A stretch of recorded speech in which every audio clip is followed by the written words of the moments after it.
being happy, how can we make it in practicality? Let's have a balanced life. We're never 100% on course. We're just correcting for the course. Life brings you challenges. It's okay to go off course. It's through those tough challenges that you grow as a person. Good morning. Who wants to lead an extraordinary life? We all do. And my guest today, Guy Daigneault, did I say that right, Guy? Very Close well. enough. Congrats.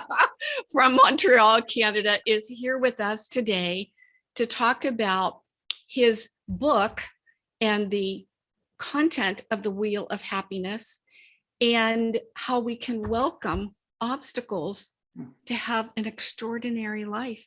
Welcome, Guy. Welcome, Susan. Thank you for this introduction.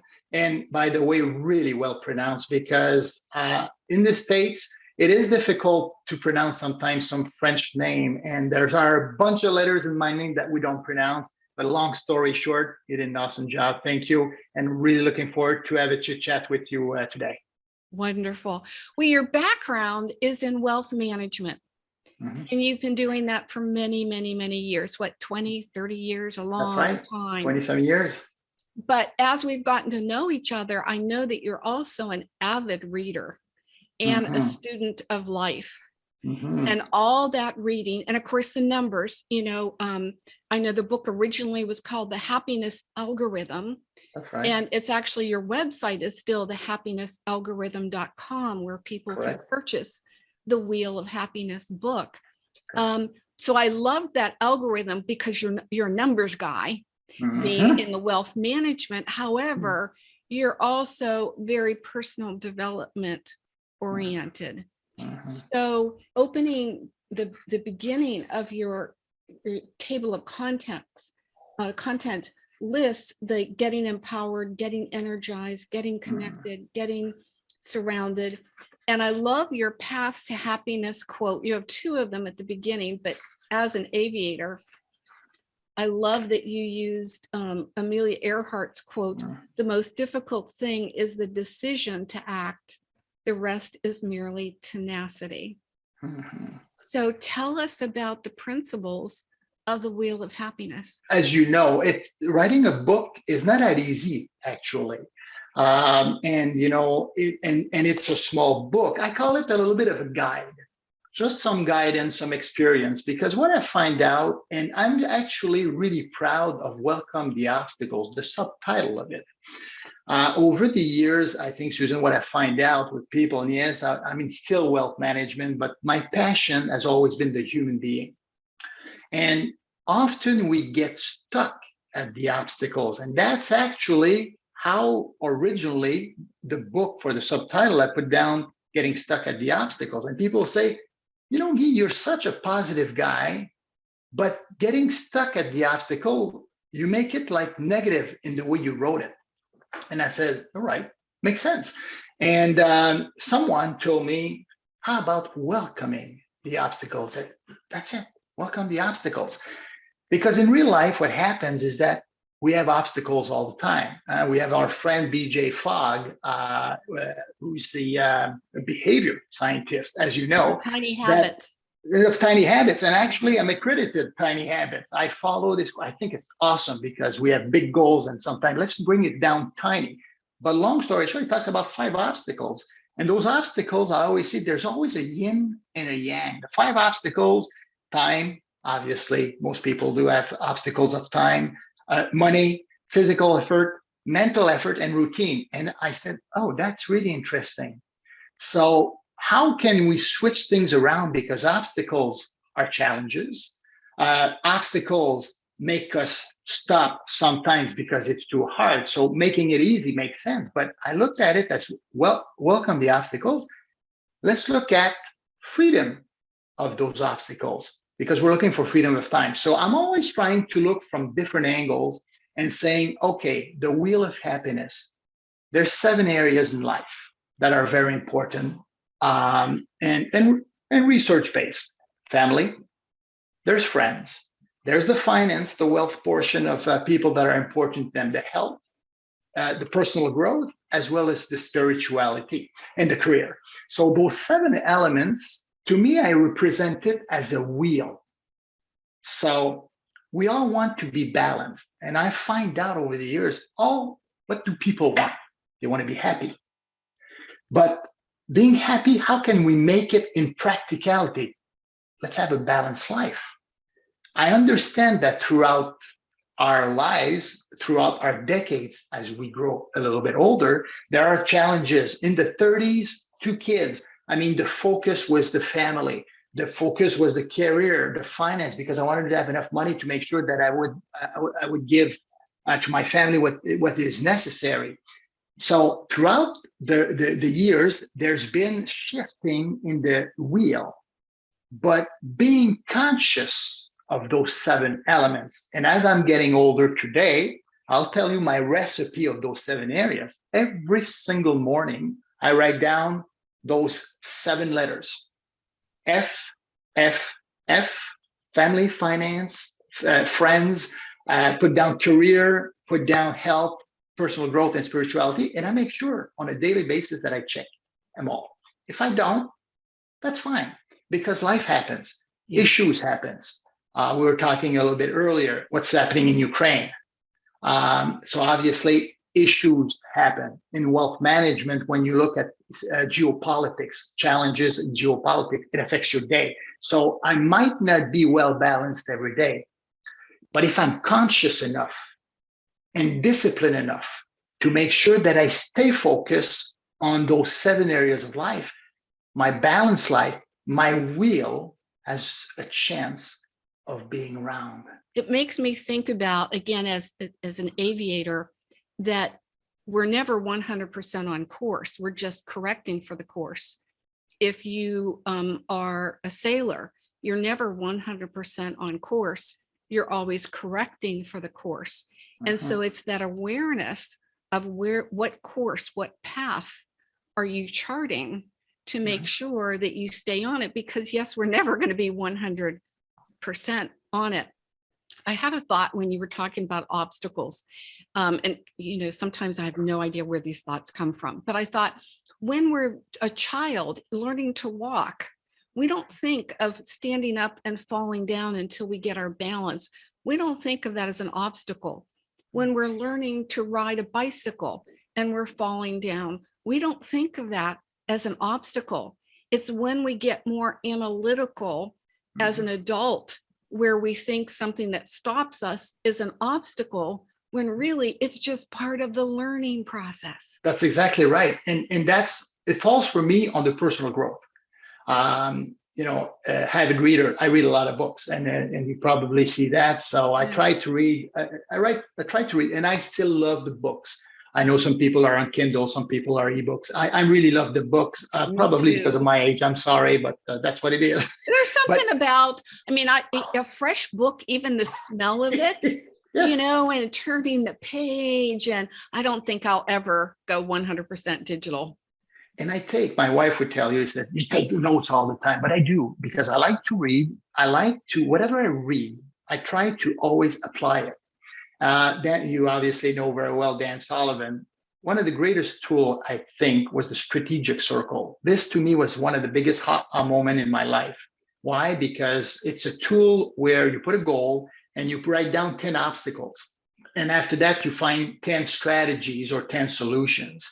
And that tool, to me, was all about welcoming the obstacles. Because you're right, if you go off course and life brings you challenges, it's okay to go off course. But if you've got that vision of looking where you want to go, well, you're going to twist and turn a little bit, but at least you're live in alignment. So the obstacles, that's where people stops. It's too hard. It's the discipline that you need to be. And I understand that the motivation, the effort, and the engagement, which are actually 3 elements important. And I think it's Sonia Luke-Domorsky, the psychologist, that mentioned the 5 hows of sustainable happiness. When you look at the motivation, the effort, and engagement, that tells you something. Do I have the motivation? And PJ talks a lot about motivation. It's not the greatest way to go about it, but the effort. Am I willing to increase my skills? Am I willing to read enough? Because we are limited in our knowledge. But when we put all human beings together in the knowledge of everyone, of you, Susan, of I know you've interviewed Dr. Donice, Dr. D. When you have all that networking, all these people, all those brains connected to you, you're just a better person. So you have a way of countering and finding solution to all these obstacles, not personally, but are you willing to make the effort to counter that obstacles? And if you do, what I find out, and for myself, because I was not always that great, let's be honest, it's easier to just say, there's the obstacle, way too complicated. Let's move on. It's through those tough challenges that you grow as a person. And I think you know that better than anybody else. And everyone Well, I knows certainly, that. yeah, I know it from personal experience that you and I have talked about when I Yeah. lost my husband, who was 28, my mother, who was 51, in the span of less than 1 year, both to forms of cancer. And I was 25. And even though I was an adult at 25, you're just not ready for those kinds of changes that take place. And I did have a choice. You talk about the willingness. And I think that's so critical, because I had to be willing to look outside the scope of what I thought my life looked like. I could have stayed in the place of despair and look outside. Was I willing to look outside and make a choice to do something differently? Because when we talk about reading books, we can absorb information all day long, but are we willing to implement what we've just read? And are we willing to make different choices than what we have been making in order to take a different path? And wouldn't you agree that it does take effort to do this? Absolutely. Yeah. It's not like, okay, this is a cakewalk and I'm going to move all the way across the country where I have no friends, I have no family, I have no work. And, that was a big step. However, that also, I call it exercising the muscle. When you exercise the muscle to make those hard choices and to put forth the effort to bring it into fruition, the next time something comes up, it's like going to the gym. I know you're a very fit person. Yeah. You if you stay fit mentally, emotionally, spiritually, if you stay fit, then it's not so hard when you face the next obstacle. It's always the same thing. The first time around, it's tough. And I understand, because we don't know better. Once you've had a little bit of the experience and you went through the challenges, you're already better, because it's nothing as new on the second time around. So you're absolutely right. But yeah, with the challenges that you've lived when you were 25, that's tough. And it's okay to have a tough period. We're human beings. We've got emotions. We've got to live those emotions. And we know that emotions create habits, but that's important to live them. And those negative emotions, we've got two ways to go about it. And bringing back to happiness, one of the main elements is about creating positive emotions. So, but it's not about ignoring the negative emotions. It's not suppressing the negative emotions. Often people say, oh, you're always happy. You're always, it's a word, and I know, sorry about the French, I know it's not the right word in English, but you're always excited. I say, yeah, I'm really excited. I really am, because I think life is great. And I called it the dark hole, the black hole. Dan Sullivan and Ben Hardy, they say the gap. But I always say it's great to be in the black hole. And people look at me weird and they say, no, it's not fun. I said, I'm not saying it's fun. I said, it's great, because it's how we manage that situation. We will just be better. And look with your life, the mission, because I love the term mission. Oh yeah, well, you are a messenger. You are a messenger on a mission to spread that happiness is possible, and but, in any situation.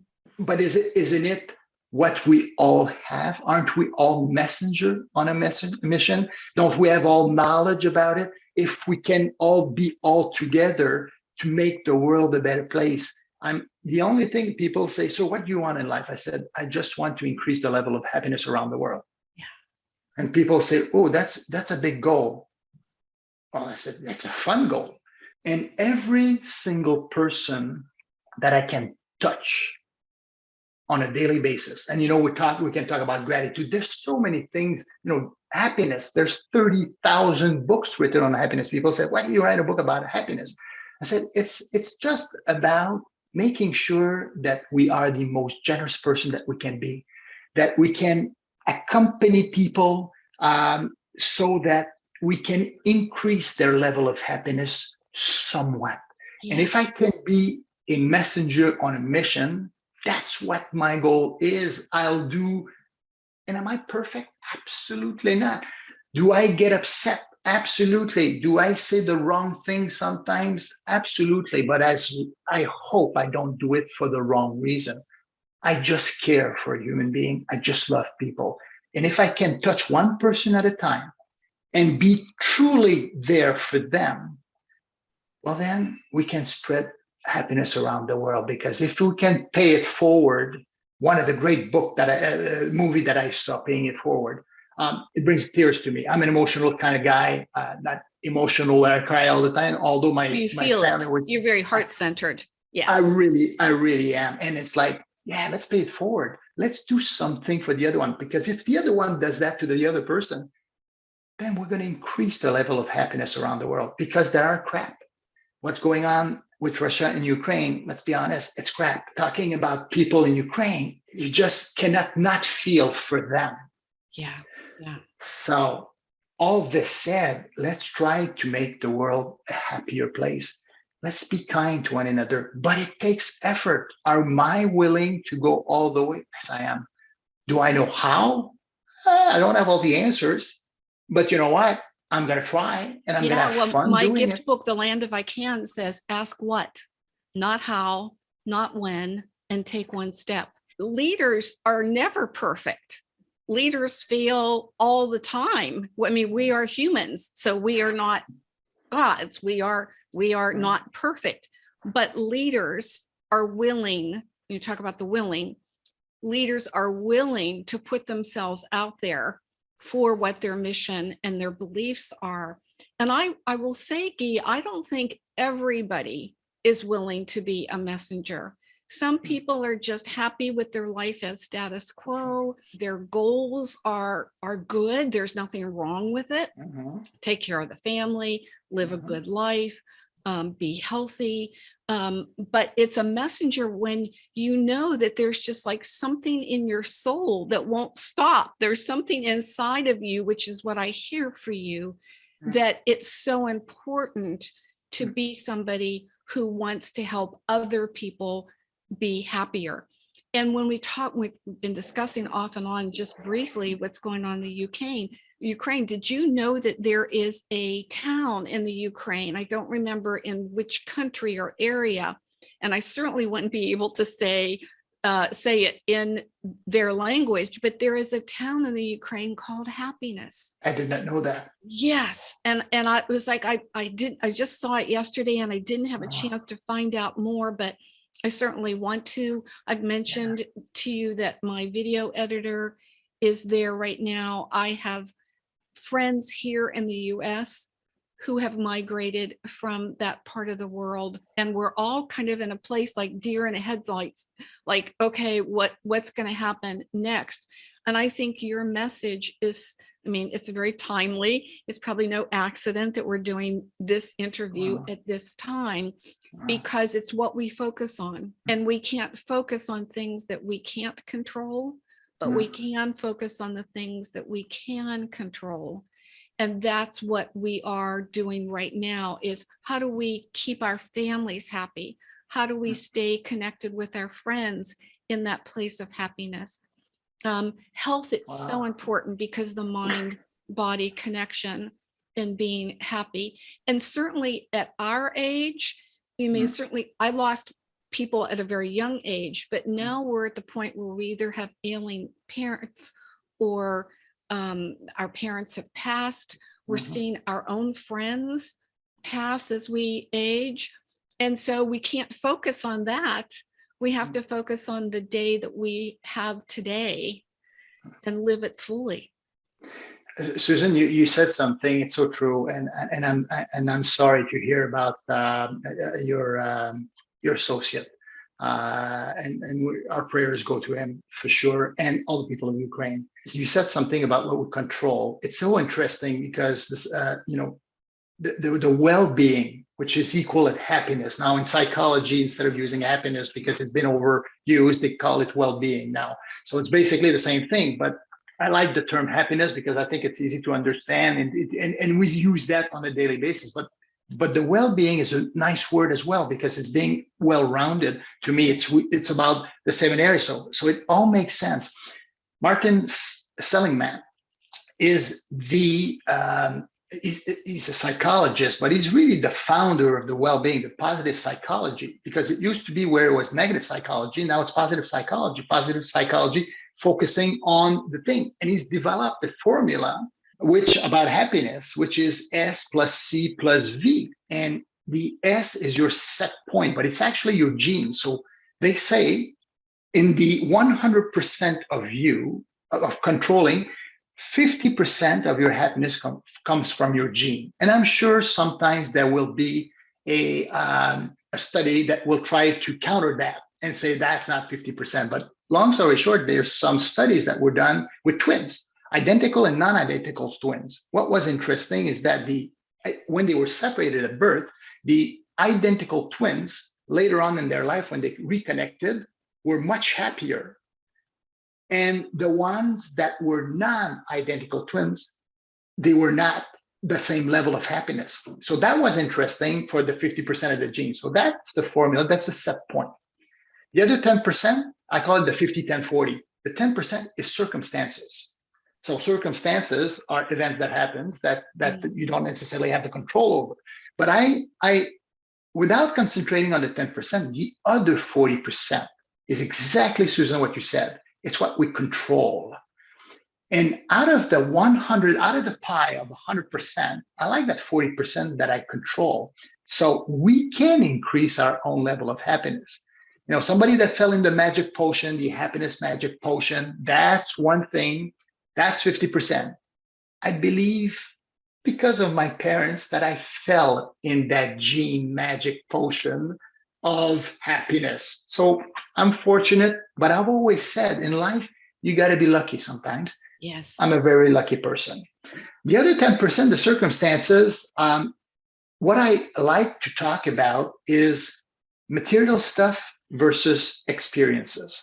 Study shows that, you know, there's the famous hedonic adaptation, that honeymoon with your spouse, with your house, with your car. You know, oh, I want to buy that car. That's material stuff. You're going to love that new car when you get it. But after 2 years, it's like when you get into your car, you just say, "Bah, okay, I'm going to the next point," and that's it. So the material stuff doesn't bring happiness. It could short term, but long term it doesn't. However, the experiences, think of all the experiences you've lived in your life. I have to share that story, if I may, about skydiving. Did that in Australia with my 2 daughters. My wife, Kim, did not want to do it. She was scared a little bit. I can't say that I was not scared because, you know, skydiving, but we had someone behind us. It was not free skydiving. Long story short, we were still 14,000 feet up in the air. And I did it with my 2 daughters. That was, I think it's 2017. Last year for my birthday, I have no clue what's going on. And I go in the morning, we did one activity, still don't know second activity what it was. I used to be a baseball player in college. So we went into a batting cage. They drove me around, I had no idea. So we went and hit balls in the batting cage. Third event, I still don't know where we're going. And all of a sudden I see, oh my goodness, don't tell me we're going to skydive again today. That's what it was, another 14,000 feet. But along to what we said earlier, the first time was really not that great. It was awesome once you were in the air. But the fly in the small airplane to get to 14,000 feet, I still remember, I looked at 1,000 feet and it looked like 14,000 feet. And I said, oh, we're still going up. He said, oh, yeah. And then at 7,000 feet, I said, we must be at 14,000 feet. And they said, no, we're just halfway there. And then all of a sudden I started shaking. I just said, oh gosh, you got to stay calm. Both your daughters are so calm, so excited. I got to be excited. Finally, you get 14,000 feet and you put your feet out of the airplane and then you jump. The greatest experience ever. So I've lived it twice with my daughters. Second time was even better but it's all about not the material stuff, but I still talk about those two skydiving jump with my daughters because that's what life is all about. So under the circumstances, the 10%, I put the materials and experiences. Let's build experiences with our family. Let's have dinners with friends. Let's create positive experience. It will increase our level of happiness. Let's not just stay in our home. And I know for the past 2 years, especially in Canada, with the pandemic has been a challenge for most people. And I see it on the mental issues. But then the other 40%, you control it. So decide what you want to do. I've decided I want to learn. I want to read. The more I read, the more it opens me up to different things. But I want to focus on how to apply all the things that I read from all those geniuses, 10 times what I am, but why not learn from them? Why not take control of what I can control? And it's so funny because it hit me when you said you do when you know what to do, or what you control, you do something about it. Susan, that's what it's all about. Yes. You mentioned at the very beginning of our conversation here today that when you wrote your book, that it's not easy to write a book. And because that's the work that I do in the world for people who want assistance in writing a book and then getting it published and getting it promoted. Yeah. And it dovetails with what we're also talking about, is that the topic is happiness in your book. Right. And that a lot of times when people, men or women, I just tend to find it more with men, maybe because they're more career oriented, not to be too old school about it, but you as a male are groomed from day one to go out and make a living so you can have a family and support everybody and have a good life. And so they reach that level of success where they can have anything. They can have the new car, they can have the new house, they can have the new widget. Yeah. Feels pretty good for a little while, and then so what, it doesn't matter anymore, and they become apathetic. They're not engaged in finding their happy place. Yeah. They're not curious about life anymore. Yeah. And so finding what that is inside of them that maybe never had the opportunity to flourish because they were on a goal path. And maybe they always wanted to fly an airplane, which is true for one of my clients. And then he did that, and now he's a messenger in aviation. But it's finding what is that genius, that golden idea inside somebody that's going to light them up again, that's going to give them the jet fuel to get engaged in the experience of life, which is what you're talking about. It is, absolutely. It's I'm listening to you, and you say it so well, but it's like, what's your purpose in life? What are you on earth for? We hear that, and there's that spirituality portion of it, but yeah, what are you here for? What can you do to make the world a better place? Because it could be happiness, but everybody has talents. Everybody has their own strengths. So let's use them. And that's why I love the positive psychology. Focus on your strength. Don't focus on and that's, I don't want to get into a debate there, but sometimes there's challenges with the schooling system. It's like, oh, you're not good at math? Well, work harder. Really? But if I'm not good at math, why would I work harder at math? I'm not good at math, but I might be good at something else. So let's find our strength, our passion about what it is. And having, I call this, but having a vision of where you want to go. But I like that quote that I always say, there is something greater than us. That it be God, that it be whatever. When you look at the universe, and I'll go that far, but let's just look at the earth. We're so small. So there is something greater than us. And I don't think it's a question of right or wrong. It's an opinion, but it's just, I think, a fact. A grain of salt is still a grain of salt, but we are just so small. Imagine being on the moon and looking down. I don't think right now people see us having this conversation. It's kind of fun that we're having this conversation, but we're so small. There is something greater than us. Let's stay humble. Let's bring that humility back, because yeah, you're right. And let's appreciate the process. We're talking about you were talking about the wealth and the money. That's what my mind went when you were talking a little bit earlier. It's like, we know what the number is in terms of income for the level of happiness. It's $75,000. So maybe with inflation now it's $80,000. But that's the problem with the numbers, guys. He always brings it into back to numbers. But it's $75,000 to $80,000. That's the number. After that, that doesn't mean that you're going to be exponentially more happier if your income goes higher. It just barely goes up. So the challenge is that those that don't have enough money, that creates unhappiness, challenges. But 75, that's the number that I can't remember. He won the Nobel Prize. I wish I would remember his name, but 75,000. So let's try to achieve that. But it's just a number. But if we appreciate the process, and I like to tell that story because we're very fortunate in life. But when we started out of college, 1989, we used to make $10 an hour, combined, my wife and me, $10 an hour.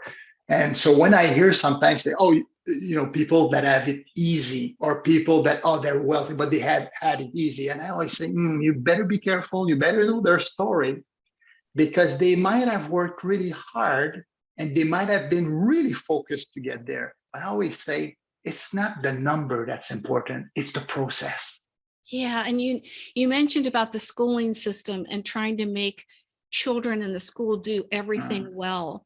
There was a book out, it's got to be 20 years or longer. And I started to try and find it and I wasn't finding it. So I know the name of the book is called Soar with Your Strengths, but I don't remember the author's name. And in it, I love parables. I love, and it's an adult book on career finding, but I love when they bring animals in, which we were talking before the pressed record about the animals that I love and I surround myself with. But the story in short story form is that a rabbit goes to school and in jumping class, he's the best. He can jump really, really, really well. And so he's happy. He comes home from school. He's telling his mother what a great day at school he had. And then the next day it was swimming and he couldn't swim. And he came home and he was really distraught because he just was not doing very well in swimming. And he went to school the next day thinking, oh, I'm going to do jumping class again. And they told him, oh, no, you jump really well. You have to stay over in swimming until you can swim. So the essence of that is soar with your strength. Focus on what you do really well and find other people who can do the things that you don't do well. And there's so much that has not happened in the educational system from when I went to school, when you went to school, to where children go to school now, where it's still kind of like the basics. And we could be teaching so much more to the children of the world. And so, if for me, my message is living in the land of I can, where all things are possible, no matter of circumstances. For you, living in a state of happiness by finding your happy place on your wheel and keeping yourself in balance in all areas.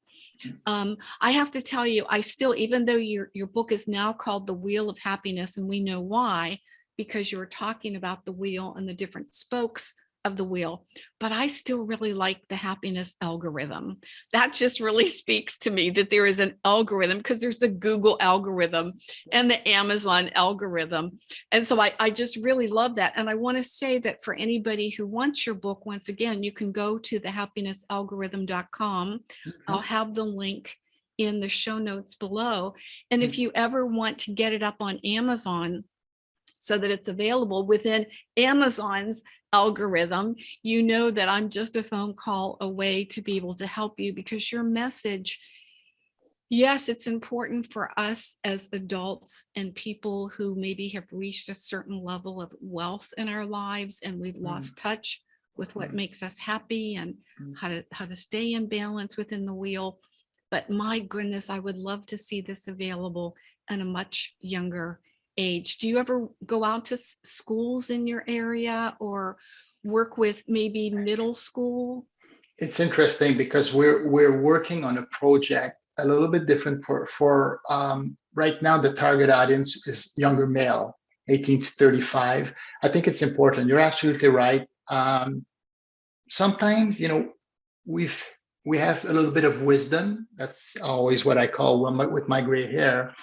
But yeah, just starting with the basics, just giving some ideas and making sure they're not alone all by themselves, because we're talking about the school system, and I don't want to start back a debate there, but the school systems, what scares me at the highest level, like the MITs of the world, it's the suicide rate. Yes. And when you get to that level, there has to be, what is the reason behind it?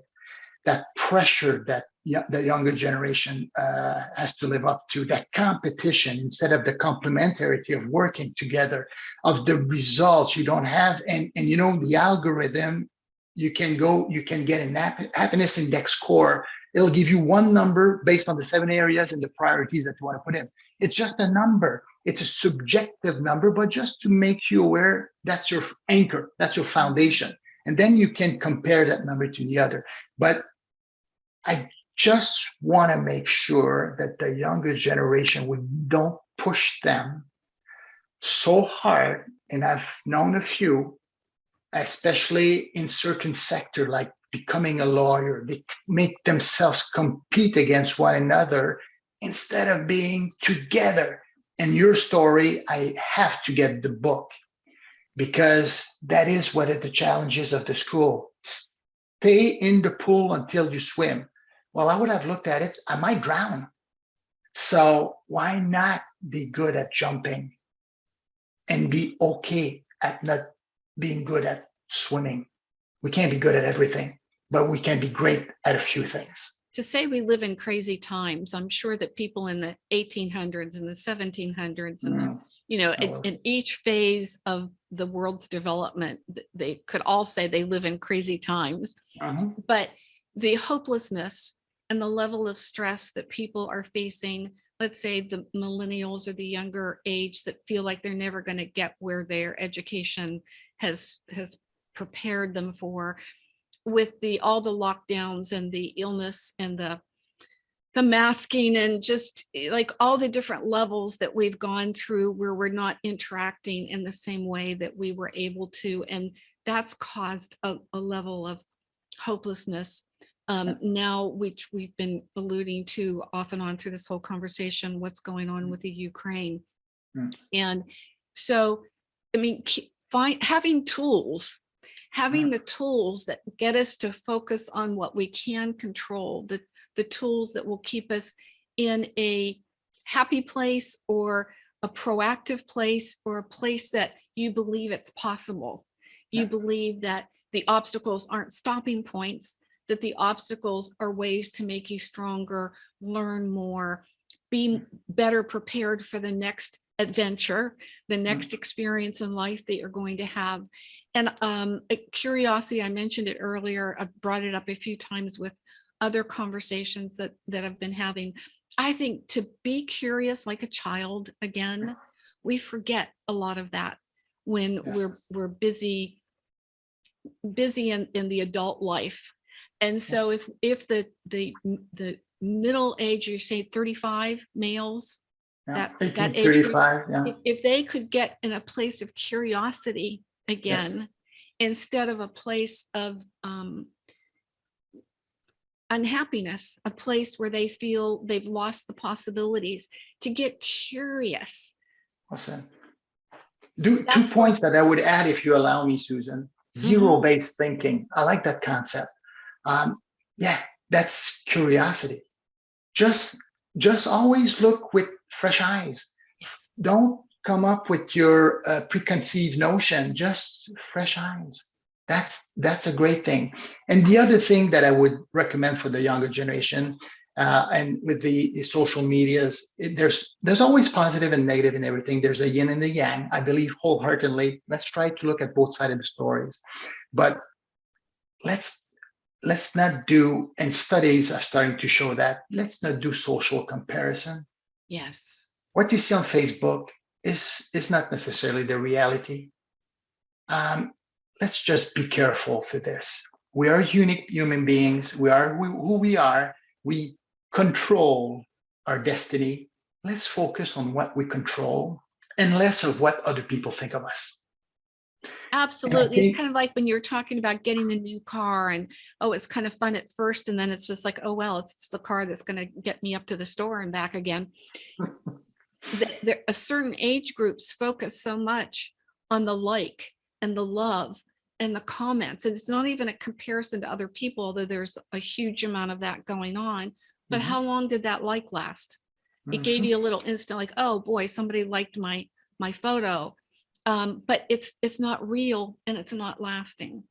That's exactly what I call the sustainable happiness. It's not lasting. It's not sustainable because you need to tweak every time. Oh, you need to have a like. No, that's not how it is. Let's build a sustainable happiness. There are ways to do it, and let's make it happen. Yeah. When I'm having a conversation with a messenger, I always like to close with asking, what is your message, your main message? And it's so obvious and so clear that it's happiness, but I think it's also a little bit more than happiness. What would you say your message for the world is? In one phrase, and I think this has been fun. Thank you, first of all. But that one phrase that I always say, that if you would have only one thing to say, what would it be? Let's try to be the most charitable person that you can be. If we do all this subjectively, intrinsically, we'll be thinking of others. I love that, because truly people who are messengers, and not everybody is a messenger, as we were talking about earlier, messengers are here to serve. They get joy from serving. There's no better feeling than knowing that you have helped another soul in this world. And thank you, Guy, so much for being here today. It's been my pleasure. You're such a blessing. Thank you so very much. Susan, thank you very much. It was so enjoyable.